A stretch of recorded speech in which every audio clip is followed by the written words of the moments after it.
Assalamualaikum warahmatullahi wabarakatuh. Innal hamdalillah wassalatu wassalamu ala Rasulillah wa ala alihi wa sahbihi wa mawalah. Ashhadu an la ilaha illallah wahdahu la syarikalah wa ashhadu anna Muhammadan abduhu wa rasuluhu la nabiyya ba'dah.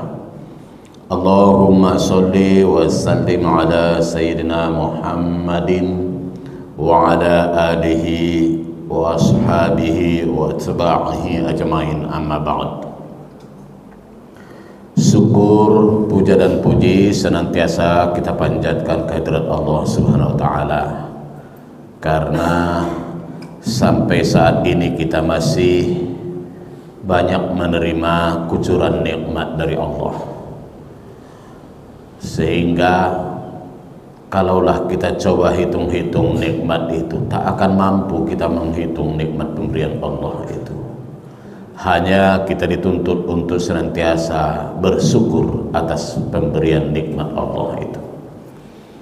Salawat teriring salam semoga senantiasa dicurahkan, dilimpahkan ke arwah Nabi kita Muhammad sallallahu alaihi wasallam, satu-satunya Nabi yang memiliki wewenang untuk memberi syafaat kepada umatnya, yaitu yang disebut dengan syafaatul uzma, pertolongan yang begitu dahsyat, yaitu di saat perhitungan amal kita nanti ternyata ada bonus tambahan dari Rasul. Itulah yang disebut dengan syafaat. Tidak ada nabi lain yang diberikan wewenang, yang diberikan hak prerogatif dalam memberikan bantuan atau pertolongan kepada umatnya kecuali Nabi Muhammad sallallahu alaihi wasallam. Bapak-bapak, ibu-ibu, sebagai jamaah Masjid Al-Furqan, semoga Allah meridhoi. Allah ternyata mentakdirkan kita dan menggerakkan kita hari ini masih bisa bertemu kembali dalam rangka beberapa ritual ibadah, baik yang wajib maupun yang sunnah. Wajibnya diantaranya mulai dari sholat subuh. Sunnahnya ada qobliyahnya yang sunnah fajar, dan ada lagi wajib yang kedua, yaitu kewajiban menuntut ilmu. Kewajiban menuntut ilmu itu tidak ada batas ruang dan waktu. Berarti kita senantiasa mendapatkan kewajiban dalam hal menuntut ilmu. Semoga kita diberikan Allah komitmen istiqomah terus dalam hal meningkatkan kualitas ilmu dan amal kita. Bagi saudara-saudara kita yang hari ini mungkin masih tergolong kurang sehat, semoga Allah angkat penyakitnya. Bagi yang mungkin belum termotivasi, semoga di lain hari Allah memberikan hidayah supaya termotivasi untuk ikut bersama kita.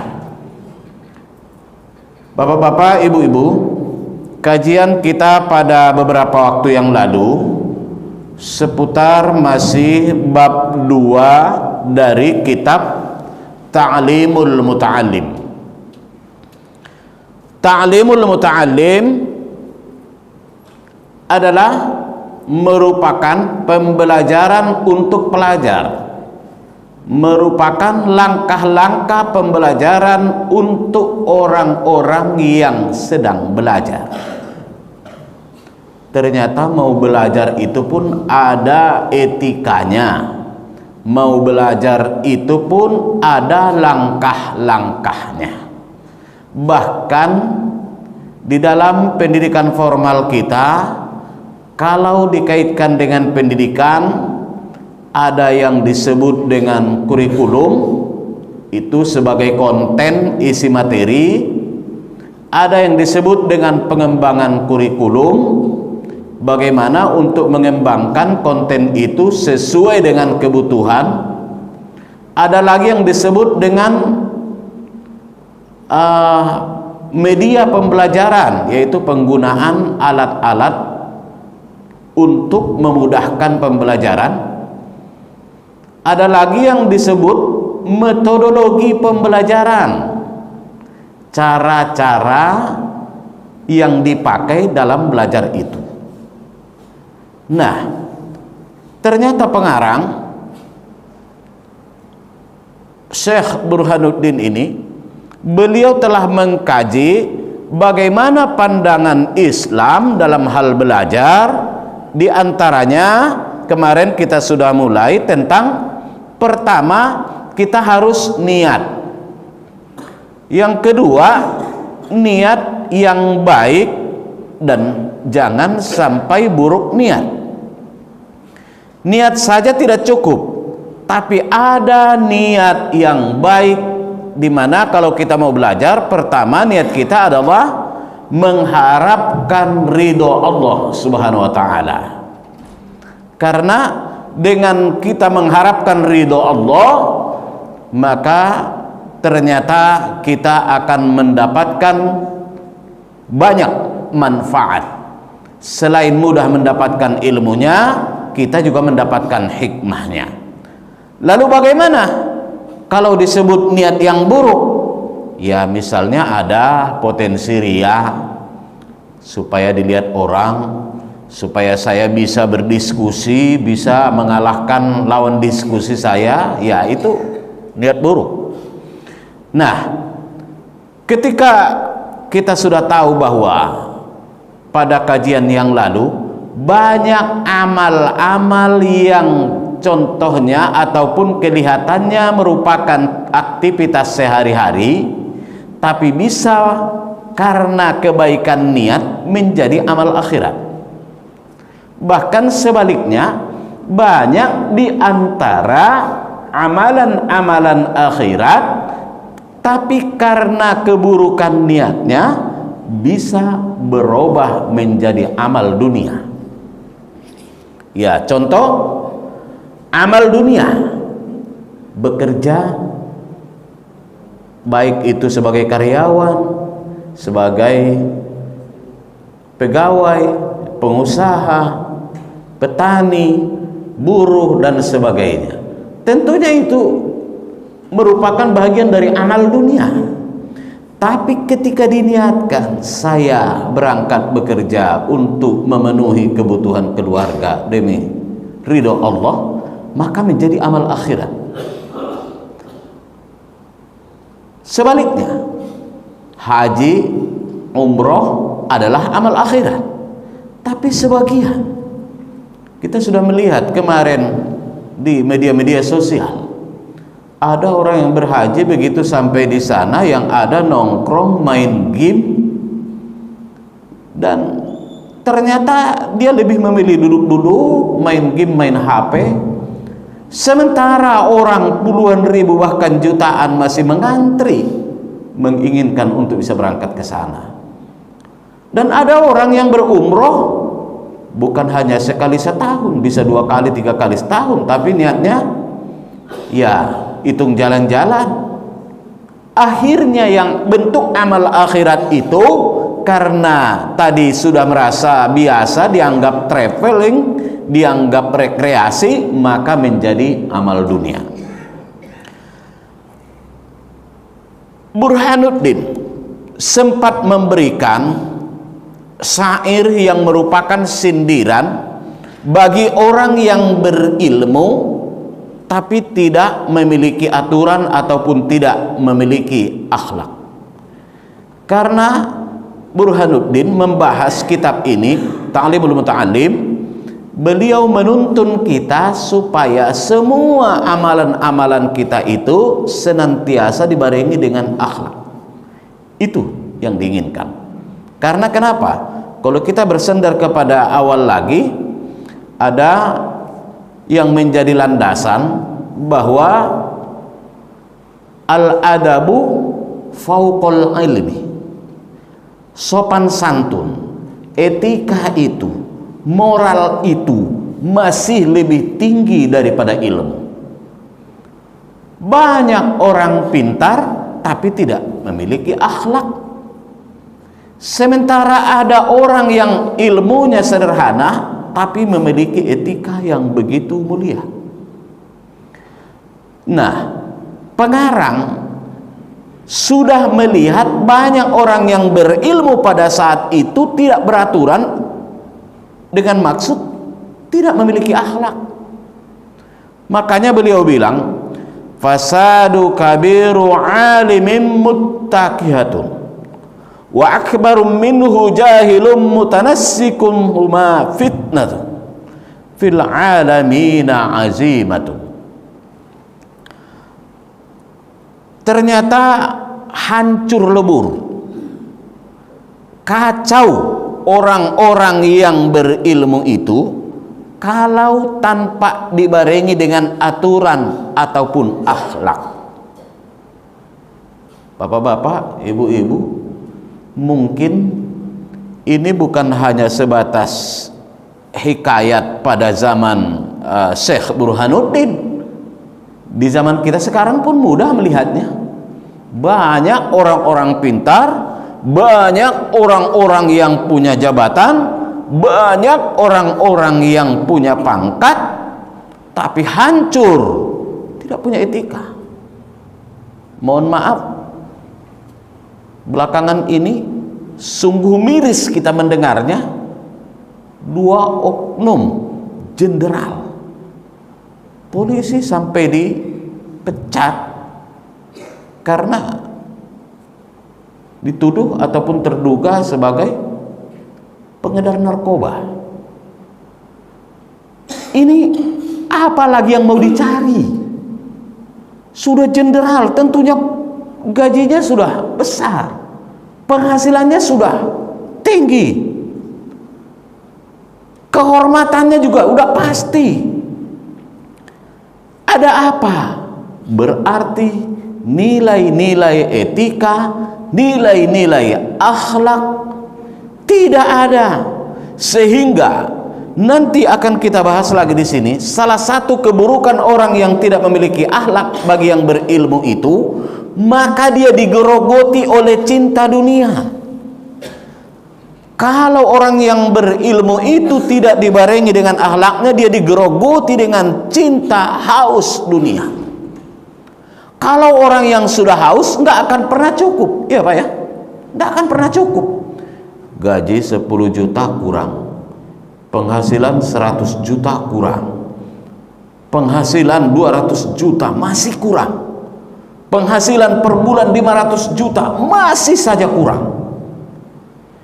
Itulah penyakit yang ditimpakan Allah bagi orang yang punya kedudukan, bagi orang yang punya ilmu tapi tidak dibarengi dengan akhlak, tidak punya aturan. Ada lagi orang yang kelihatannya bahwa ilmunya sudah tinggi, bahkan sudah sekaliber pendidikan S2, S3, sudah doktor, bahkan profesor, tapi nihil dengan nilai-nilai aturan akhlak, sehingga nafsu dunia yang diturutkan.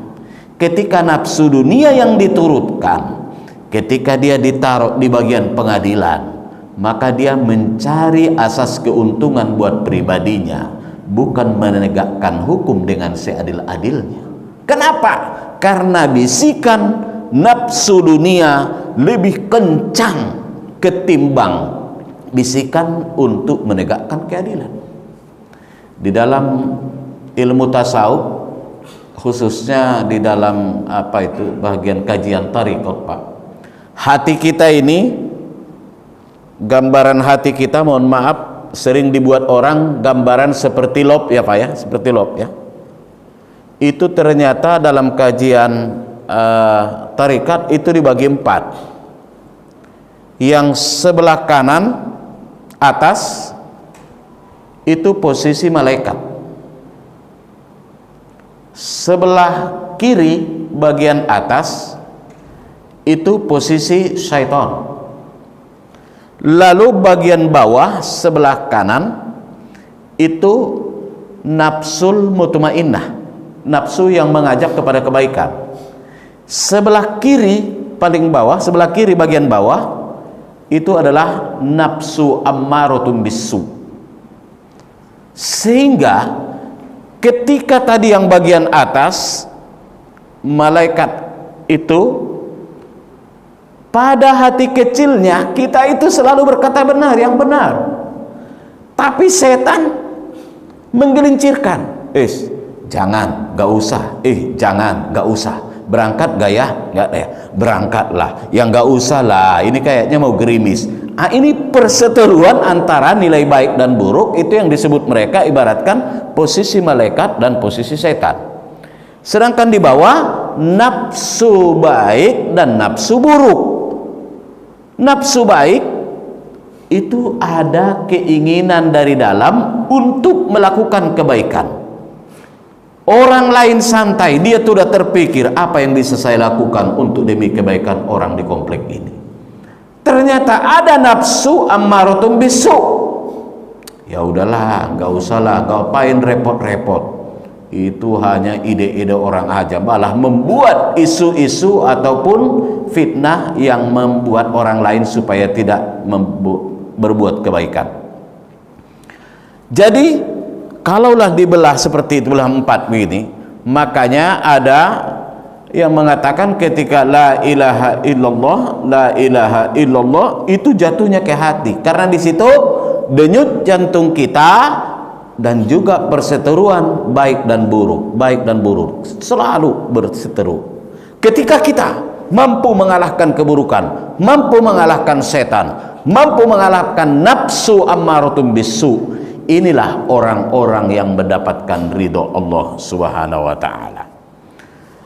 Terus selanjutnya, siapa di antara yang akan mendapatkan kelezatan ilmu itu? Ternyata itu juga terbatas. Siapa saja dan apa ciri-cirinya orang-orang yang akan mendapatkan kelezatan ilmu itu sendiri?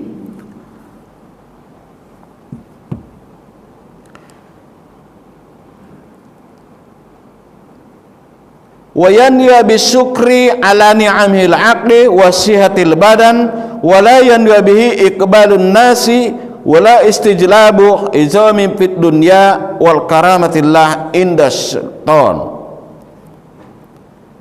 Selanjutnya, selain niat untuk mendapatkan ridho Allah, ternyata kita juga dituntut untuk meniatkan sebagai rasa syukur kita terhadap nikmat akal. Allah memberikan kita akal, maka kita pergunakan akal itu untuk meningkatkan kompetensi kita, meningkatkan ilmu kita. Tentunya inilah yang menjadi bagian dari niat baik. Wasihatil badan, dan sehatnya badan kita. Mumpung badan kita ini sehat, maka kita berangkat dari rumah ke masjid, berangkat dari rumah ke majelis untuk menuntut ilmu. Ya Allah, Engkau berikan saya sehat, saya akan manfaatkan untuk tetap belajar. Ya Allah, mumpung Engkau berikan aku kelapangan waktu, saya tetap akan belajar. Ya Allah, betapa banyak nikmat yang Engkau berikan, tentunya saya akan bersyukur. Niat bersyukur atas nikmat Allah itu juga kita pakai sebagai niat yang baik dalam hal belajar. La yanwiya iqbalun nas wal istijlabu hizamid dunya. Jangan sekali-kali kita berniat supaya mendapatkan perhatian manusia, supaya diterima di lingkungan masjid. Besok saya mau ada hajatan, mau nikahkan anak, sekarang mulailah gabung-gabung ke masjid supaya nanti jamaah masjid banyak yang datang. Nah ini, itu niat yang salah karena ada maunya. Tapi mudah-mudahan kalau di masjid kita ini tidak ada yang seperti itu. Hanya saja kita mendekatkan pemahaman, kita kasih contoh. Artinya ada orang yang sengaja dia datang karena ada niat-niat tersendiri untuk mendapatkan perhatian. Wa inda sultan, atau untuk mendapatkan perhatian raja atau penguasa, supaya RT nanti baik dengan saya, supaya Pak RW baik dengan saya, supaya ketua DKM baik dengan saya. Contoh kecil, maaf, menjelang hari raya kurban rajin ke masjid supaya tahu nanti dapat jadi panitia, supaya nanti siapa tahu bisa jadi mendapat kupon lebih banyak. Nah, itu contoh-contoh yang salah. Nah,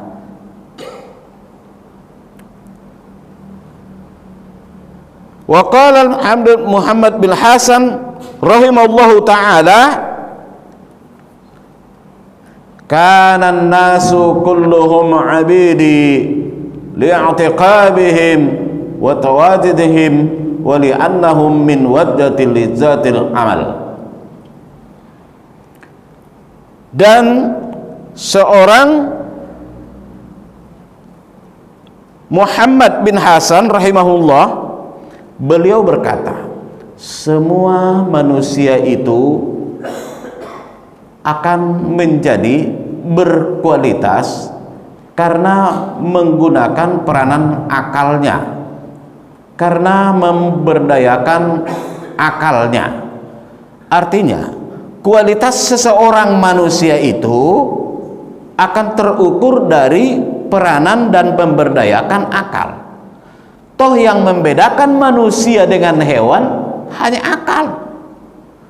Ada 4 jenis makhluk Allah itu, 5 bersama tumbuhan, 1 malaikat, 2 jin, 3 hewan, 4 manusia, 5 tumbuhan. Katakanlah tumbuhan ini lain, tapi yang 4 ini, malaikat punya akal, tidak punya nafsu. Jin punya akal, punya nafsu. Hewan punya nafsu, tidak punya akal. Manusia punya akal, punya nafsu. Jadi kalau malaikat hanya akal, nggak punya nafsu. Jadi nggak ada nafsunya dan nggak ada jenis kelaminnya. Jadi tidak ada nafsu malaikat, sehingga mereka itu secara positifnya, malaikat itu tidak akan tergelincir orang nggak ada nafsunya. Nggak ada nafsu untuk lawan jenis, nggak ada nafsu untuk dunia, nggak ada nafsu untuk jabatan. Tapi kelemahannya, nilai amal mereka stagnan, stuck begitu saja. Lalu manusia punya akal, jin punya akal, tapi punya nafsu. Dengan akal itu malah justru bisa membuat nafsu itu, karena nafsu bisa membuat manusia lebih mulia daripada malaikat. Ketika nafsu itu diberdayakan sesuai dengan tuntunan akal, nafsu itu selalu dibarengi dengan akal sehat, maka nafsu itu bermutu menjadi lebih tinggi daripada malaikat. Karena malaikat statis. Ibarat kata nilai, dia nilainya udah diangkat 80 terus. 80 terus. Nah, manusia ternyata saking dia mengikuti pengajian ini, ada rasa kelezatan, ada rasa kesenangan, ada rasa kegemaran, penasaran, lanjutan ilmu kemarin, lanjutan pembelajaran kemarin seperti apa, sehingga oh iya, saya tetap akan ikut hadir nanti. Bahkan kalau ada, mungkin dia sedang di perjalanan, mungkin keluar kota, sedang di Bandung misalnya, atau sedang di Jawa. Waduh, ini kita kejarkan nih, besok ada kajian bagian ini. Kalau sudah ada seperti itu, bahwa dia telah mendapatkan kelezatan ilmu. Orang yang sudah mendapatkan kelezatan ilmu tadi, maka dia berarti nafsunya untuk belajar itu namanya nafsul mutmainnah. Sampai-sampai dia mengejar, jangan sampai dia tertinggal, sampai-sampai dia tinggalkan acara yang lain misalnya. Waduh, mohon maaf ya, kalau untuk hari itu saya tidak bisa karena ada pengajian. Alhamdulillah saya belum pernah absen. Orang yang seperti ini, maka nafsunya ini sudah masuk tergolong nafsul mutmainnah.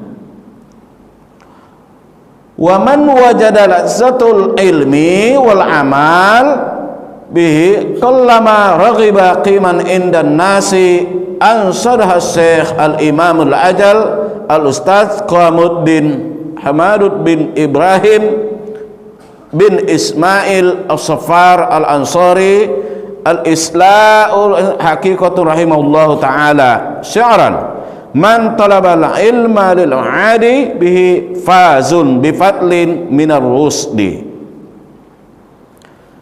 Lalu setelah kita tahu niat belajar, ada niat baik, ada niat buruk. Lalu yang ketiga adalah tentang kelezatan dan hikmah ilmu. Ternyata ilmu itu ada nikmatnya. Orang yang sudah mendapatkan kelezatan ilmu, maka dia merasa belajar itu bahagian dari kebutuhan. Tidak perlu diajak, tapi malah mencari. Tidak perlu diajak, tapi malah sengaja bertanya. Mungkin datang ke Pak Haji Mustaqim, Pak Haji Mustaqim, besok jadwal pengajian kita hari apa lagi? Nah, sekedar mungkin udah ada yang sampai begitu ya Pak Haji ya.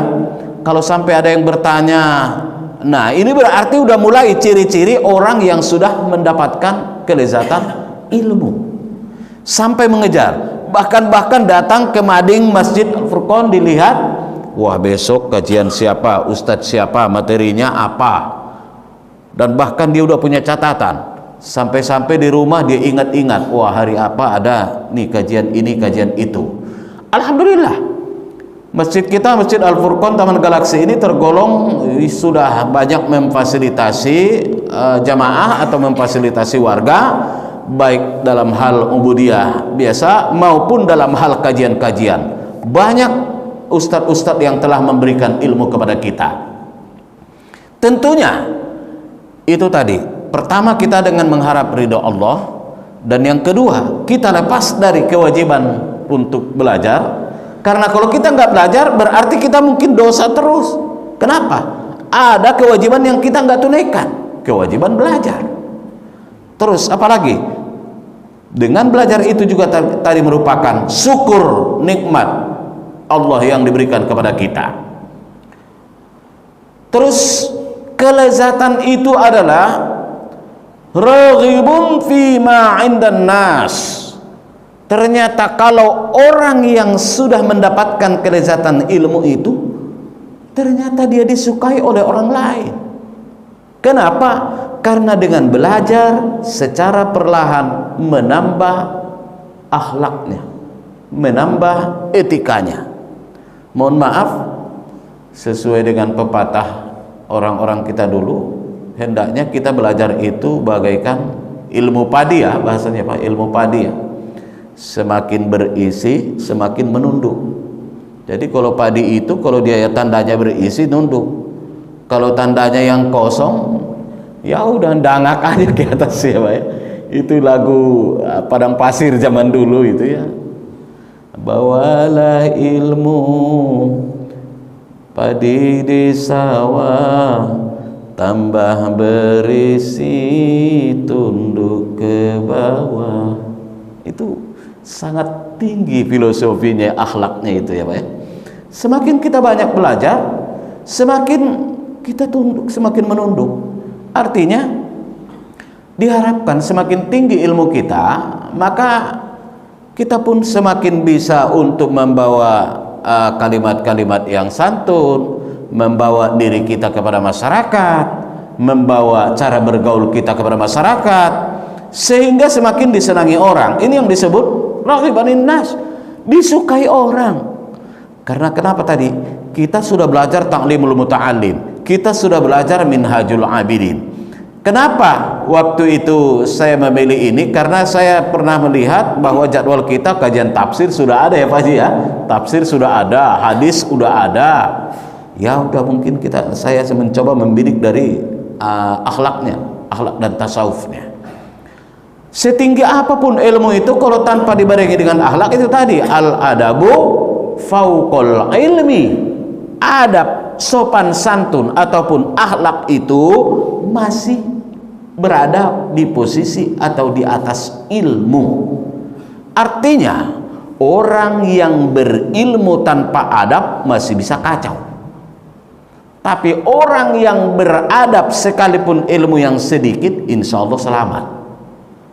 Nah, itu tadi contoh-contoh konkret di hadapan mata kita. Orang yang penguasa haus terus dengan kekuasaannya, menghalalkan segala cara. Akhirnya ketika ketemu batunya mentok, ya sudah, dia akan terhina sehina-hinanya. Orang yang mungkin pengusaha, dia padahal sudah hebat kekayaannya, investasinya di mana-mana. Mungkin bapak-bapak sudah pernah melihat orang yang mungkin pada masa mudanya bisa dikatakan dia sangat jaya. Tidak mungkin dia bisa hancur lagi, tidak mungkin dia bisa bangkrut lagi, tapi ternyata toh bisa saja. Mohon maaf, saya sendiri sudah menyaksikan mungkin lebih dari 10 orang yang kira-kira 20 tahun yang lalu atau 10 tahun yang lalu, waduh, ini orang bisa menjadi orang, bisa masuk 10 besar terkaya di Indonesia, atau misalkan 50 besar terkaya di Indonesia. Tapi dengan kekuasaan Allah tidak perlu waktu lama, habis, hancur. Yang dikhawatirkan lagi, yang paling disayangkan lagi, ketika usaha itu hancur dan dia tidak punya etika, tidak punya akhlak, yang ada merusak diri ataupun frustasi dan sebagainya. Kalau sudah frustasi, apa yang terjadi? Bisa-bisa menyakiti diri atau bahkan sampai bunuh diri. Nah, ini yang paling kita khawatirkan. Jadi orang yang berilmu menurut Syekh Burhanuddin ini, orang yang berilmu harus juga dibarengi dengan akhlak. Orang yang berakhlak, baik itu dalam posisi minus, dalam posisi miskin, tetap dia bersyukur dan bersabar. Sementara orang yang sukses mendapatkan posisi jabatan, kedudukan, kekuasaan dan sebagainya, tetap dia sebagai orang yang bersyukur. Nah, berarti sangat beruntunglah orang-orang yang berilmu juga memiliki akhlak. Jangan sampai sekali-kali kita ini kosong dari akhlak, maka kita tergolong orang yang disebut tadi hancur. Orang yang berilmu kalau tidak punya aturan dengan akhlak. Tapi lebih hancur lagi, lebih parah lagi, orang jahil, orang bodoh yang ngawur kemana-mana. Orang berilmu nggak punya akhlak, hancur. Orang bodoh lebih hancur lagi, gak punya akhlak, ngawur kemana-mana. Udah dia bodoh, udah dia nggak berkompeten, udah dia nggak layak, dipaksakan. Apa yang terjadi? Ini di dalam ilmu tafsir, ini yang disebut dengan dollun mudillin, sesat dan menyesatkan. Sudah sesat, menyesatkan orang banyak pula. Jadi kalaulah misalnya kita sudah memahami betapa nikmatnya kelezatan ilmu, diantaranya maka kita serasa kecanduan dalam hal belajar, dan juga kita merasa nikmat disukai oleh orang-orang lain. kalaulah mulai dari sekarang bahwa orang yang menggemari kita, banyak orang yang senang kepada kita, itu tandanya berarti mendapatkan kelezatan ilmu. Man talabal ilmu lil mihadi fazun. Siapa yang menuntut ilmu itu adalah untuk penghidupan, untuk karena Allah, fazun, dia akan beruntung. Bifadlim minar rusdi, karena dia juga mendapatkan karunia dan dia juga mendapatkan petunjuk dari Allah Subhanahu wa taala. Dari itu, bahwa dengan menuntut ilmu itu kita tetap bahwa memperhatikan etika-etika atau akhlak-akhlak, sehingga kalaulah kita sudah tahu bahwa kelezatan ilmu, hikmah ilmu, dan selanjutnya fala budda li talabil ilmi, ada larangan-larangan, ada sebuah pantangan-pantangan bagi orang yang penuntut ilmu. Ternyata yang menuntut ilmu itu juga ada pantangannya. Kenapa? Kalaulah tidak diindahkan pantangannya, maka kita tergolong gampang lupa, maka kita tergolong sombong. Kenapa? Karena tuntutan orang penuntut ilmu, biasanya orang yang menuntut ilmu, mohon maaf nih contohnya, tahapan penuntut ilmu itu di awal memang jadi sombong. Karena dia merasa lebih tahu dari orang lain. Kamu belum tahu, saya udah tahu. Itu tahapan awal, itu godaannya orang menuntut ilmu. Tapi semakin dia dalami lagi, oh iya, akhirnya sudah mulai tidak lagi merasa bahwa dia sombong, merasa bahwa dia hebat, tidak lagi merasa kalau hanya dia yang tahu, tapi dia udah tahu bahwa temanku juga, bapak ini juga tahu. Dan saya hanya tahu sedikit, sebatas pengalaman saya begini Pak, sebatas yang saya tahu baru seperti ini Pak. Tidak lagi menggurui, tidak lagi menghakimi, tidak lagi seolah-olah hanya dia yang tahu. Nah, Allahumma idzan li talabil ilmi aljah lil amri bil ma'ruf wan nahi anil munkar. Tentunya arahannya kalau yang menuntut ilmu itu kita mengharap supaya amar ma'ruf dan nahi mungkar. Kalaulah misalkan dengan kita menuntut ilmu itu supaya meloloskan kita berbuat kemungkaran, supaya meloloskan dari kewajiban, tentunya tidak. Artinya supaya kita tidak mengerjakan kewajiban. Oh, bukan begitu. Tetapi yang diharapkan bahwa dengan bertambahnya ilmu kita, bahwa kita semakin mendorong orang untuk amar ma'ruf, yaitu perintah untuk mengerjakan kebaikan, wa nahyun anil mungkar, dan mencegah dari kemungkaran. Kita semua para penuntut ilmu ini diharap untuk mendorong amar ma'ruf nahi mungkar. Wa yanbaghi li talabil ilmi ay yatafakkara fi zalik fa innahu yata'allamu ilmu bi juhdin katsir. Sesungguhnya orang penuntut ilmu itu adalah memiliki kesungguhan. Fala yusrifuhu ila dunya al-haqiratil qalilah. Jangan sekali-kali, jangan sekali-kali kita menuntut ilmu itu, ini tadi mulai larangan, jangan sekali-kali menuntut ilmu itu karena arah untuk kepentingan dunia. Jadi kalaulah misalnya supaya saya mendapatkan jabatan, supaya saya mendapatkan kedudukan, supaya saya mendapatkan pangkat, ini dilarang. Ini larangan bagi penuntut ilmu, sebaiknya jangan berpikir demikian.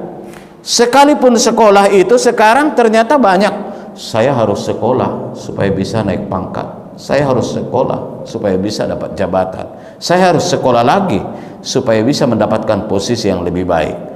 Tapi dalam etika menuntut ilmu, mari kita bersihkan niat kita, jangan karena kepentingan dunia, jangan karena pangkat. Sebab kalau itu yang kita harapkan, maka kita tidak mendapatkan nilai dari Allah Subhanahu wa taala.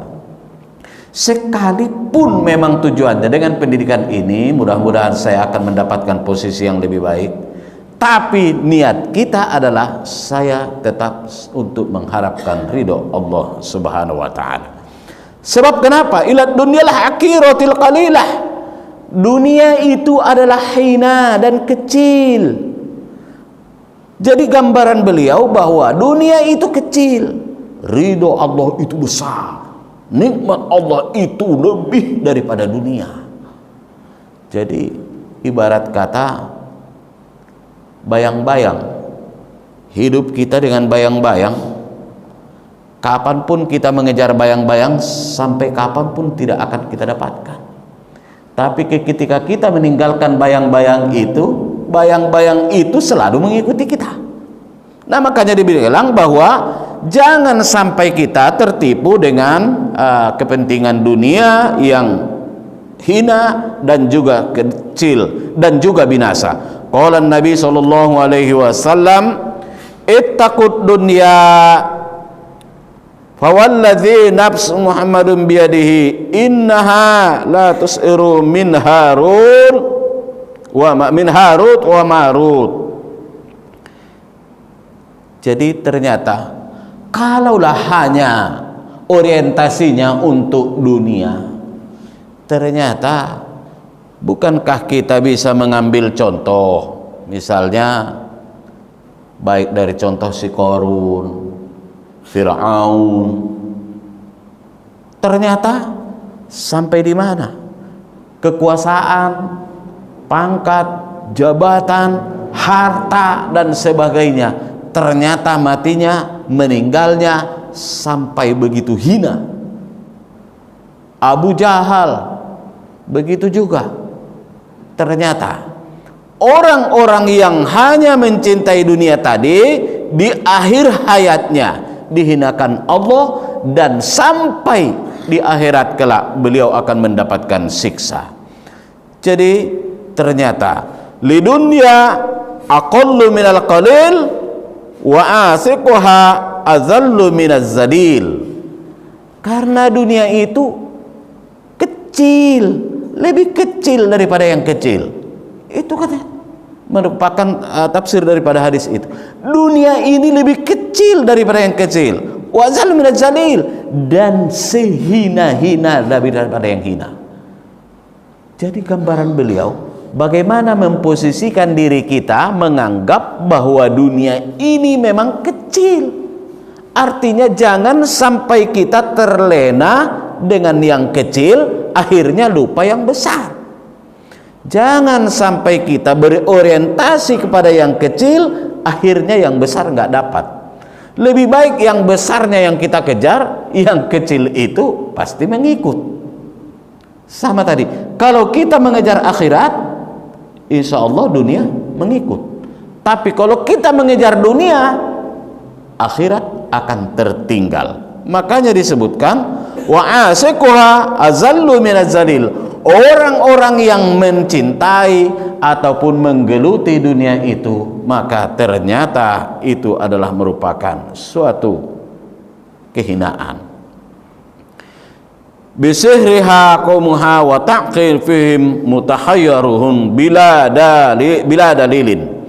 Ternyata dengan orang-orang yang menuntut ilmu itu tadi, kalaulah hanya untuk mengarah kepada orientasi dunia, maka dia itu akan merugi, karena yang dia kejar adalah sesuatu yang tergolong sangat kecil dan sangat hina, maka dia harus merubah orientasi menuntut ilmunya.